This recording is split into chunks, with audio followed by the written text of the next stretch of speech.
الحمد للہ رب العالمین والصلاة والسلام علی سید المرسلین اما بعد فاعوذ باللہ من الشیطان الرجیم بسم اللہ الرحمن الرحیم۔ اچھا جی، فصاحت کے بارے میں ہماری بات ہو گئی تھی، فصاحت کے لغوی معنی اور اصطلاحی معنی۔ آج بلاغت کے حوالے سے گفتگو کا آغاز کریں گے۔ والبلاغت ہی تنبئ عن الوصول والانتہائی۔ لفظ بلاغت خبر دیتا ہے وصول اور انتہا کی، پہنچنے اور پورا ہونے کی۔ یوسف بحل آخرانی فقط، بلاغت کے ساتھ آخری دو کو متصف کیا جاتا ہے، ایل کلام والمتکلم دون المفردی، یعنی کلام اور متکلم کو نہ کہ مفرد کو۔ اذ لم یسمع کلمۃ بلیغۃ، دلیل کیا ہے مفرد کو متصف نہ کرنے کی؟ کہ عربوں سے کلمہ بلیغہ یہ اصطلاح نہیں سنی گئی۔ والتعلیل بأن البلاغة انما هي باعتبار المطابقة لمقتضى الحال، یہ علت بیان کرنا کلمہ مفرد کے نہ ہونے کی، یہ علت بیان کرنا کہ بلاغت وہ مطابقت کا معتبر ہونا ہے مقتضی حال کے۔ وَهِيَ لَا تَتَحَقَّقُ فِي الْمُفْرَدِ، اور یہ والی مطابقت مفرد میں ثابت نہیں ہوتی۔ یہ تعلیل بیان کرنا جو ہے وہم، یہ وہم ہے، یہ غلط ہے۔ مفرد میں بلاغت نہیں پائی جاتی، اس کی دلیل شارح نے دی کہ عربوں سے کلمہ بلیغہ نہیں سنا گیا، سیدھی دلیل۔ جن حضرات نے یہ دلیل دی ہے کہ بلاغت مقتضی حال کے مطابق ہونے کو کہا جاتا ہے اور مفرد میں یہ مطابقت ثابت نہیں ہوتی، تو ان کی یہ بات وہم ہے۔ وجہ کیا ہے ان کی یہ بات غلط ہونے کی؟ لِأَنَّ ذَلِكَ إِنَّمَا هُوَ فِي بَلَاغَةِ الْكَلَامِ وَالْمُتَكَلِّمِ۔ یہ جو آپ نے مطابقت کی بات کی ہے، یہ مطابقت صرف بلاغت کلام اور متکلم میں معتبر ہے۔ وَإِنَّمَا قُسِّمَ كُلٌّ مِّنَ الْفَصَاحَةِ وَالْبَلَاغَةِ اولاً، فصاحت و بلاغت کو ابتدا میں ہی تقسیم کیا گیا۔ اگر آپ متن کی عبارت دیکھیں تو متن کی عبارت میں فصاحت اور بلاغت کی اصطلاحی تعریف بیان نہیں ہوئی، ڈائریکٹ تقسیم شروع ہو جاتی ہے۔ وجہ کیا ہے ڈائریکٹ تقسیم شروع ہونے کی؟ لتعذر جمع المعانی المختلفۃ الغیر المشترکۃ فی امر یعمها فی تعریف واحد۔ مختلف معنی جو کہ ایک ایسے معاملے میں مشترک نہ ہوں جو ان اقسام کو عام ہوتا ہو، ایک تعریف میں ان معنوں کو جمع کرنا متعذر ہونے کی وجہ سے۔ یہ سارے معنی ایک تعریف میں جمع نہیں ہو سکتے، اس وجہ سے انہوں نے مقسم کی تعریف ہی نہیں کی، فصاحت و بلاغت کی اصطلاحی تعریف ہی نہیں کی، بلکہ فصاحت و بلاغت کی ڈائریکٹ تقسیم شروع کر دی۔ اور یہ کوئی نئی بات نہیں ہے کہ کسی چیز کی تعریف کیے بغیر اس کی تقسیم شروع کر دی جائے۔ ھذا کما قسم ابن الحاجبی، یہ ایسے ہی ہے جیسے ابن حاجب نے تقسیم کی تھی المستثنی، مستثنی کی، الی متصل و منقطع، متصل اور منقطع کی طرف۔ ثم عرف کل منہما علی حدۃ، پھر متصل اور منقطع میں سے ہر ایک کی علیحدہ طور پہ تعریف کی۔ مستثنی جو کہ مقسم تھا اس کی تعریف نہیں کی۔ تو اسی طرح یہاں پہ فصاحت و بلاغت جو مقسم ہے ان کی تعریف ماتن نے نہیں کی، بلکہ ڈائریکٹ اس کی تقسیم کر کے اقسام کی تعریفات بیان کر دی۔ بیان الفصاحتی، فصاحت کیا ہے؟ فالفصاحت فی المفردی، پہلی بحث ہے فصاحت فی المفرد کے بارے میں۔ قدم الفصاحت علی البلاغتی، وجہ بیان کر رہے ہیں شارح کہ پہلے فصاحت کے بارے میں بحث کو، فصاحت کی بحث کو بلاغت پر مقدم کیوں کیا گیا؟ لتوقف معرفت البلاغتی علی معرفت الفصاحتی، وجہ یہ ہے کہ بلاغت کا پہچاننا، بلاغت کی تعریف موقوف ہوتی ہے فصاحت کی تعریف پر۔ کیوں فصاحت کی تعریف پر کیوں موقوف ہوتی ہے؟ لِكَوْنِهَا مَأْخُوذَةً فِي تَعْرِيفِهَا، فصاحت کی تعریف کے لیے ہوئے ہونے کی وجہ سے، ماخوذ ہونے کی وجہ سے بلاغت کی تعریف میں۔ ثم قدم فصاحت المفردی علی فصاحت الکلام والمتکلم، پھر جب فصاحت کی بات ہوتی ہے تو فصاحت مفرد کو فصاحت کلام اور فصاحت متکلم پر مقدم رکھا گیا۔ کیوں؟ لتوقفہما علیہا، فصاحت کلام اور فصاحت متکلم کے موقوف ہونے کی وجہ سے فصاحت مفرد پر۔ اب فصاحت فی المفرد کی تعریف شروع کر رہے ہیں۔ یہ تو وجہ تقدیم آ گئی کہ یہ اس پر مقدم کیوں ہے، وہ اس پر مقدم کیوں ہے۔ فصاحت فی المفرد کی تعریف کیا ہوتی ہے؟ خلوصہ، ای خلوص المفرد، مفرد کا خالی ہونا، من تنافر الحروف، حروف کے پریشان کرنے والا ہونے سے، والغرابتی، اجنبی ہونے سے، ومخالفت القیاس اللغوی، اور قیاس لغوی استعمال عرفی کی مخالفت سے، ان تین چیزوں سے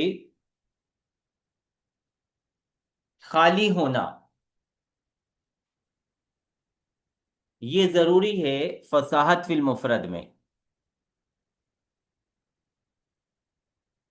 اچھا، قیاس لغوی کے بارے میں یہاں وضاحت کر رہے ہیں۔ قیاس لغوی کا مطلب کیا ہے؟ ای المستنبط من استقراء اللغتی، یعنی وہ قیاس جس کو حاصل کیا گیا ہے لغت کی چھان بین سے۔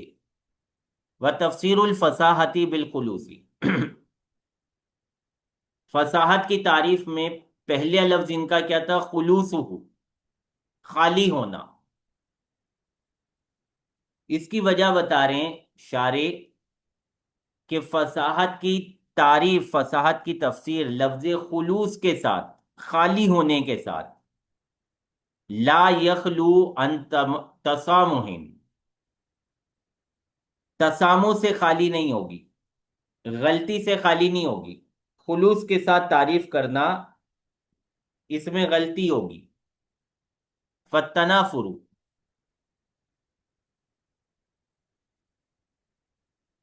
اچھا جی، تسامح سے خالی نہیں ہوگی کیا مطلب؟ مطلب یہ کہ آپ ایک چیز معلوم کرنا چاہ رہے تھے کہ یہ کیا ہے، سامنے والے نے یہ نہیں بتایا کہ یہ کیا ہے، اس نے بتایا کہ یہ نہ ہو تو یہ ہے، صحیح ہے؟ اس نے کہا کہ یہ نہ ہو تو یہ ہے۔ تو جب کسی چیز کے بارے میں پوچھا جاتا ہے تو اصل تو یہ ہوتا ہے، درست تو یہ ہوتا ہے، اچھا تو یہ ہوتا ہے کہ اس چیز کے بارے میں بتایا جائے کہ وہ چیز کیا ہے، نہ یہ کہ یہ بتایا جائے کہ یہ وہ نہیں ہے۔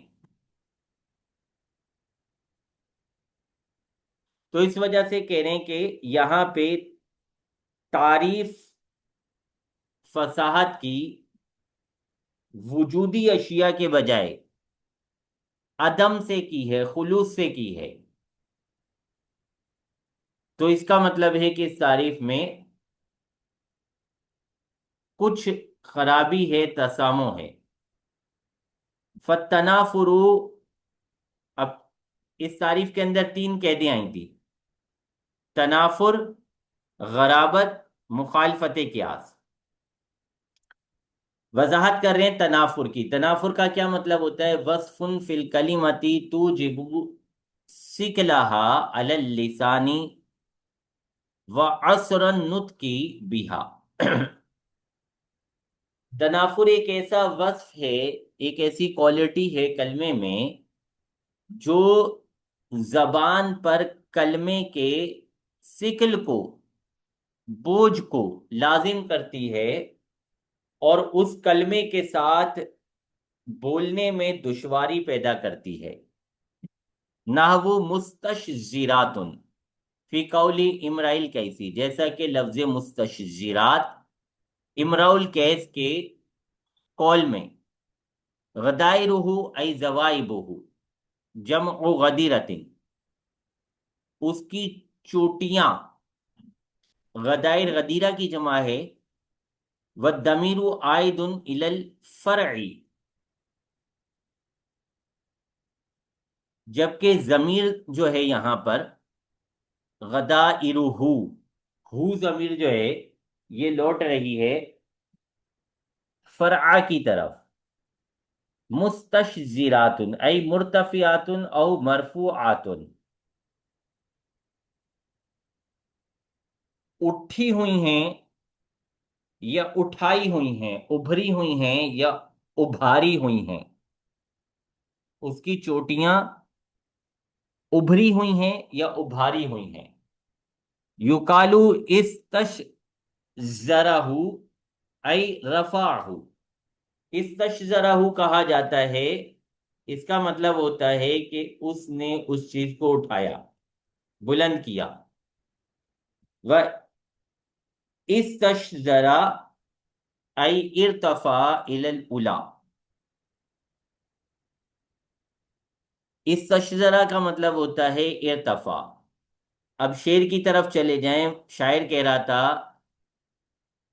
مستشزرات الی الاولی، اوپر کی طرف ابھری ہوئی، اٹھی ہوئی چوٹیاں، تدل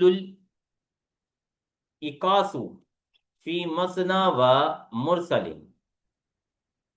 اکاس گم ہو جاتے ہیں مثنى اور مرسل میں۔ تدلو ای تغیبو، تدلو کا مطلب ہے تغیبو، غائب ہو جاتے ہیں۔ والعکاس جمع عقیصۃ، عکاس عقیصہ کی جمع ہے، وہی الخصلۃ المجموعۃ من الشعر، عقیصہ کہا جاتا ہے بالوں کے جمع شدہ گچھے کو۔ والمثنى المفتول، مثنى کا مطلب ہوتا ہے مفتول، بٹے ہوئے۔ والمرسل خلاف المثنى، اور مرسل جو ہوتے ہیں وہ مثنى کے برخلاف ہوتے ہیں، یعنی وہ بٹے ہوئے نہیں ہوتے، وہ کھلے ہوئے ہوتے ہیں۔ یعنی اب پورے شعر کا مطلب کیا بنا؟ زوائبہ، اس کی چوٹیاں، مشدودۃ، بندھی ہوئی ہیں، علی الرأس، سر پر، بخیوط، دھاگوں کے ساتھ، وَأَنَّ شَعْرَهُ يَنْقَسِمُ، اور اس کے بال تقسیم ہو جاتے ہیں، الی اکاس و مثنى و مرسل، اکاس، مثنى اور مرسل کی طرف۔ والاول یغیب فی الاخرین، اور پہلا والا جو ہے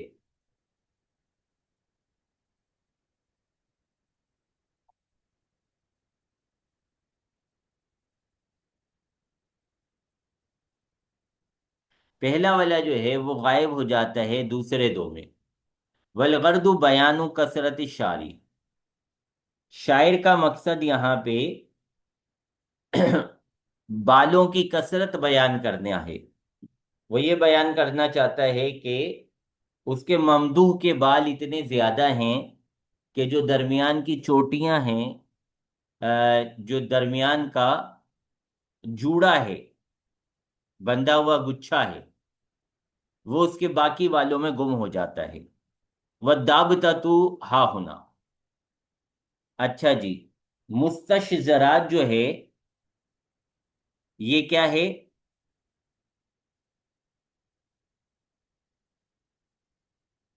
نہیں پتا۔ مستشزرات جو ہے اس میں کہہ رہے ہیں تنافر ہے۔ اب ضابطہ بیان کر رہے ہیں تنافر کا۔ ہمیں کیسے پتا چلے کہ اس کلمے میں تنافر ہے کس میں نہیں ہے؟ ضابطہ یہ ہے، ہا ہونا یہاں پر، انا کل ما یعدہ الذوق الصحیح ثقیلا متعثرا نطقی۔ اصول یہ ہے، قاعدہ یہ ہے، ضابطہ یہ ہے کہ ہر وہ کلمہ جسے ذوق صحیح بوجھ سمجھتا ہے، متعثرا نطقی بولنے میں دشواری سمجھتا ہے، فہو متنافر، تو وہ کلمہ متنافر ہوگا، سوان کانا من قرب المخارج او بودیہا، چاہے وہ کلمہ قریب المخارج حروف سے ہو یا بعید المخارج سے۔ دعوتتو ہاں ہونا، ضابطہ یہاں پر یہ ہے کہ ان کل ما یعدہ الذوق السلیم ثقیلا، ہر وہ کلمہ جسے ذوق سلیم شمار کرتا ہے، ثقیلا بوجھ، متاثرن نطقی بولنے میں تنگی پیدا کرنے والا، فہو متنافرن تو وہ کلمہ متنافر ہے، سوان چاہے کانا من قرب المخارجی اس کا تعلق قرب مخارج سے ہو، او بودیہا بودے مخارج سے ہو، او غیر ذالک یا اس کے علاوہ، علی ما صرح به ابن الاسیر فی المثل السائری، اس پر جو صراحت کی ابن اسیر نے مثل سائر میں، وزعم بعضهم اور ان میں سے بعض نے گمان کیا کہ ان منشا سکلی فی مستشجرات، کہ مستشجرات میں جو سکل کی بنیاد ہے، وہ توسط الشین المعجمتی، وہ نقطوں والے شین کا درمیان میں آنا ہے، التی ہیا من المحموسۃ الرخوتی، وہ نقطوں والا شین جو محموسہ رخوہ میں سے ہے، کس کے درمیان آنا ہے؟ بین التاء التی من المحموسۃ الشدیدتی، اس تا کے درمیان کہ جو محموسہ شدیدہ سے ہے، والزائی معجمتی التی ہیا من المجہورتی، اور اس زا کے درمیان جو نقطے والی ہے، جو مجہورہ ہے، جو صفت مجہورہ والے حروف میں سے شمار ہوتا ہے۔ ولو قال مستشرف، اگر مستشزرن کی جگہ مستشرفن کہتے، لزال ذالک السکل، تو یہ سکل ختم ہو جاتا، وزاول موجمت التی ہیا من المجہورتی، نقطے والی زا یہ بھی مجہورہ سے ہی ہے، کیلا نقطے والی، کہاں چلی گئی نقطے والی زا جو کہ مجہورہ سے ہے، لو کالا مستشرفون، اگر یہ مستشرف کہتے، لذالکا لزال ذالک سکلو، تو پھر یہ سکل ختم ہو جاتا، فیہ نظر، شارح کہتے ہیں یہ مستشرف والی جو انہوں نے بات کی ہے اس میں خرابی ہے، لأن الراء المہملتا ایضا من المجہورتی، کیونکہ بغیر نقطے والی را جو ہے یہ بھی مجہورہ صفات میں سے ہی ہے۔ وکیلا ان قرب المخارجی سبب للسکل المخل بالفصاحتی، بعض حضرات نے کہا کہ قرب مخارج جو ہے یہ سکل کا سبب ہے، ایسے سکل کا سبب ہے جو فصاحت میں خلل ڈالنے والا ہے۔ وَإِنَّ فِي قَوْلِهِ تعالی، اور اللہ تبارک و تعالیٰ کے اس فرمان میں، علم آحد سکلن قریباً، اللہ تبارک و تعالیٰ کی اس آیت مبارکہ میں، اس کلام میں سکل ہوگا جو کہ حد تنافر کے قریب قریب ہوگا، فیخل بفصاحت الکلماتی، لہذا کلام الہی کے فصاحت کلمہ میں خلل آ جائے گا۔ لیکن الکلام الطویل المشتمل علی کلمت غیر فصیحت،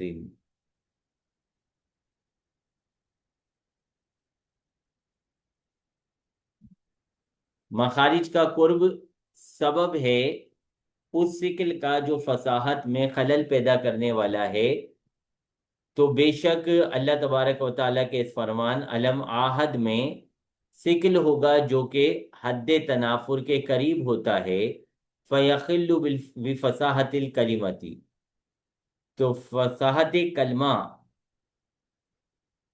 کے ساتھ اس بات میں خلل آ جائے گا، یہ بات غلط ہو جائے گی۔ کما لا یخرج الکلام،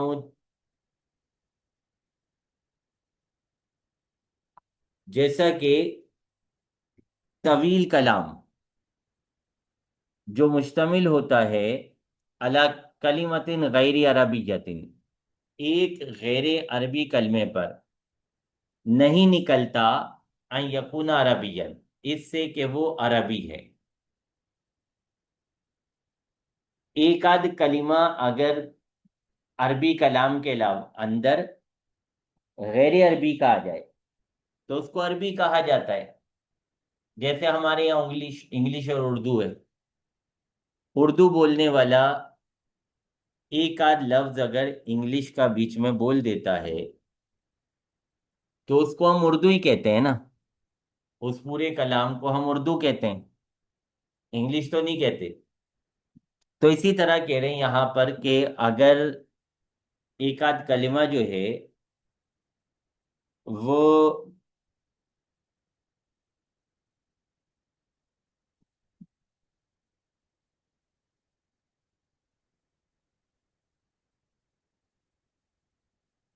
صحیح ہے جی، فیہ نظر، شارح کہہ رہے ہیں اس میں خرابی ہے، لِأَنَّ فصاحت الکلماتی ماخوذۃ فی تعریف فصاحت الکلامی، کیونکہ فصاحت کلمات اس کو شرط رکھا گیا ہے فصاحت کلام کی تعریف میں، من غیر تفرقت بین طویل و قصیر، بغیر فرق کیے کلام طویل اور قصیر میں، مختصر اور طویل کلام میں۔ الا ان ھذا القائل فسر الکلام بما لیس بکلمۃ، اور اس سے بڑھ کر یہ بات ہے کہ یہ جو قائل ہے، جو یہ کہہ رہا ہے کہ ایک آدھ کلمہ اگر غیر فصیح آ جاتا ہے تو یہ وہی قائل ہے جس نے کلام کی تفسیر کی تھی لیسا بھی کلمہ سے، والقیاس علی الکلام العربی ظاہر الفسادی، اور اس صورتحال کو کلام عربی پر قیاس کرنا یہ بالکل واضح فساد ہے۔ لو سلم عدم خروج صورتی عن الفصاحتی، اگر تسلیم کر لیا جائے فصاحت سے صورت کا نہ نکلنا،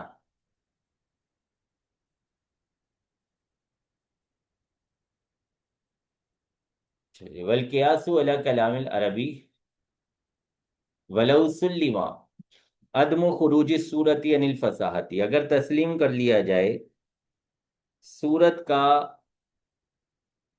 فصاحت سے نہ نکلنا، صورت کا فصاحت سے نہ نکلنا تسلیم کر لیا جائے، فمجرد اشتمال القرآن علی کلام غیر فصیح، تو فقط قرآن کا کلام غیر فصیح پر مشتمل ہونا لازم آئے گا، بل علی کلمت غیر فصیحۃ،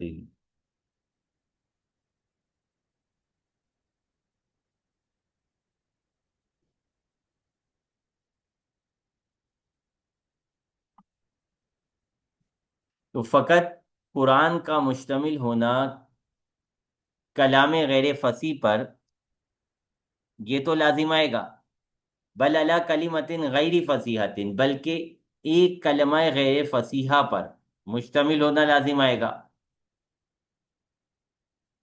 مما یقود، یہ ان باتوں میں سے ہوگا جو لے جائے گا الی نسبت الجہلی، جہل کی، اول عجزی، یا پھر عجز کی نسبت کرنے کی طرف، اللہ، اللہ تبارک و تعالیٰ کی طرف، تعالی اللہ عن ذالک علوا کبیرا،